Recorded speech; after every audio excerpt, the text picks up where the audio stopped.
अस्सलामुअलैकुम। कैसे हैं दोस्तों? उम्मीद है सब खैरियत से होंगे। आज इस वीडियो में हम पढ़ेंगे शैतान को मौत कैसे आएगी। कुरान करीम में अल्लाह पाक ने फरमाया कि हर नफस को मौत का मज़ा चखना है, यानी कायनात के हर जानदार के लिए अल्लाह पाक ने मौत का वक़्त और जगह मुतय्यन कर रखी है। इससे किसी को छुटकारा ना मिलेगा और ना ही कोई इससे भाग सकेगा। इसलिए इबलीस शैतान को भी एक दिन मौत आएगी, लेकिन वो दिन कौन सा होगा? कौन इबलीस को मौत देगा? क्या शैतान को नज़्ज़े के आलम में तकलीफ़ होगी? शैतान की कब्र कहाँ बनाई जाएगी? शैतान कितने अरसे तक मौत की नींद सोया रहेगा? नाज़रीन ग्रामी, आज हम इन्हीं अहम सवालात का जवाबात कुरान और हदीस की रोशनी में देंगे। जब शैतान मरदूद को अल्लाह पाक ने जन्नत से निकाल दिया तो इसने अल्लाह पाक से क़ियामत तक की मोहलत मांगी कि क़ियामत से पहले मुझे मौत ना आए, लेकिन अल्लाह पाक ने इससे वक़्त मुकर्रर तक यानी एक ख़ास वक़्त तक मोहलत दी, जिसे कुरान की सूरह हजर की आयत नंबर 36 से 38 में यूँ बयान फरमाया गया है। उसने कहा, ए परवरदिगार, लोगों के ज़िंदा कैसे जाने तक मुझे मोहलत दे। फरमाया, तुझे मोहलत दी जाती है वक़्त मालूम तक के लिए। नाज़रीन ग्रामी, वक़्त मालूम को मुफस्सिरीन ने नुख्फ़े ऊला लिखा है, यानी जब हज़रत इसराफ़ील अलैहिस्सलाम पहली दफ़ा सूर फूंकेंगे, क़ियामत की निशानियाँ जब पूरी हो जाएंगी तो मोमिनीन की बालों के नीचे एक प्यारी खुशबूदार हवा गुजरेगी, जिससे तमाम ईमान वाले वफ़ात पाएंगे, और फिर उसके बाद 40 साल का ज़माना गुजरेगा जिसमें कोई बच्चा पैदा ना होगा, यानी हर इंसान की कम से कम उम्र 40 साल होगी। मुसलमान चूँकि मर चुके होंगे, इसलिए ज़मीन पर सिर्फ मुशरिक व कुफ़ार होंगे। तफसीर दर मंसूर जिल्द नंबर 5 सफ़ा नंबर 71 पर लिखा है कि जब मोमिनीन के वफ़ात को 40 साल गुजर चुके होंगे तो फिर हज़रत इसराफ़ील अलैहिस्सलाम पहली दफ़ा सूर फूंकेंगे, जिससे नुख्फ़े ऊला भी कहते हैं। शुरू में इसकी आवाज़ निहायत कम होगी कि लोग कान लगाकर सुनेंगे, फिर ये बढ़ती बढ़ती इस कदर ज़्यादा हो जाएगी कि कानों के पर्दे फट जाएंगे, लोगों के नथनों से पीप बहना शुरू हो जाएगी और लोग मर जाएंगे। इंसान, जिन, फरिश्ते, यहाँ तक कि शैतान इबलीस को भी इस नुख्फ़े ऊला के वक़्त मौत आएगी। इसके 40 साल बाद हज़रत इसराफ़ील अलैहिस्सलाम दूसरा सूर फूंकेंगे तो फिर तमाम मुर्दे ज़िंदा हो जाएंगे और क़ियामत कायम होगी और मीज़ान लगेगा, यानी नुख्फ़े ऊला के वक़्त इबलीस को मौत आएगी और नुफ़्ख़े ऊला नुफ़्ख़े सानिया के माबेन 40 साल का अरसा होगा, ये कि इबलीस 40 साल तक मुर्दा रहेगा। आइए अब इस बात पर रोशनी डालते हैं कि इबलीस को मौत कैसे आएगी और वो ये 40 साल मुर्दा हालत में कहाँ गुजारेगा। इस सिलसिले में हज़रत काब बिन अहबार रज़ी अल्लाह ताला अन्हा की एक मशहूर रिवायत पेश करते हैं।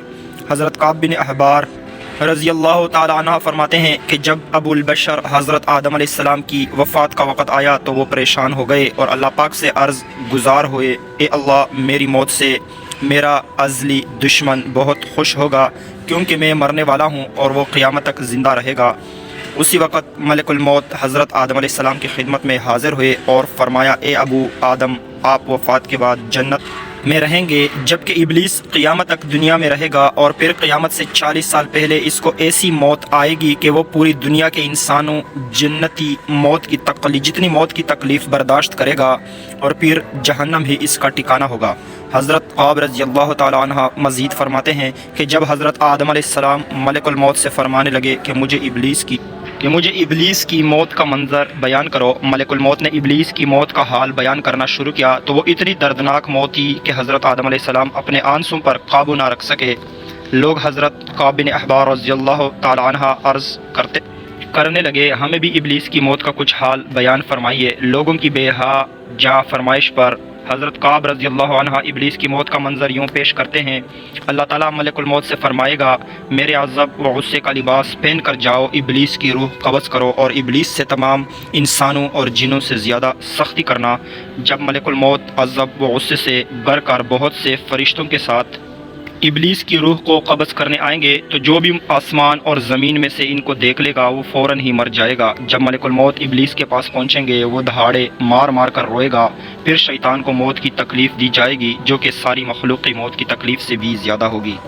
इबलीस घबरा कर मशरिक़ की जानिब भागेगा तो कभी मगरिब की जानिब, लेकिन हर तरफ अपने सामने मलकुल मौत को पाएगा। समंदर में छुपने जाएगा तो समंदर इसे जगह ना देगा। आसमान की तरफ भागेगा तो वहाँ मुकर्रर फरिश्ते इसको आग के खोड़े मारेंगे। हज़रत आदम अलैहिस्सलाम की कब्र के पास खड़ा होकर कहेगा, ए आदम, तुम्हारी वजह से मैं मलून व मरदूद बना, काश कि तुम पैदा ही ना होते। پھر ملک الموت سے کہے گا کتنی سختی اور تکلیف کے ساتھ میری جان نکالو گے؟ فرمائیں گے جتنے لوگ جہنم میں ہے ان سب کی موت سے کہیں زیادہ تکلیف اور سختی کے ساتھ یہ سن کر تڑپنے لگے گا اور چیختا چلاتا ادھر ادھر بھاگے گا اور اسی جگہ پہنچ جائے گا جہاں اس نے جنت سے نکلنے کے بعد پہلا قدم رکھا تھا۔ وہ جگہ آگ کے انگاروں کی طرح سرخ ہوگی، زمین چنگاری کی طرح ہو جائے گی اور زبانیاں فرشتے اس کو گھیر لیں گے اور زنبوروں اور آروں سے اس کو چیریں گے جب تک اللہ تعالیٰ چاہے گا۔ اس وقت تک حالت نزے اور موت کے غصے کا شکار رہے گا اور وہاں جہنم کی سانٹسیاں لگی ہوں گی۔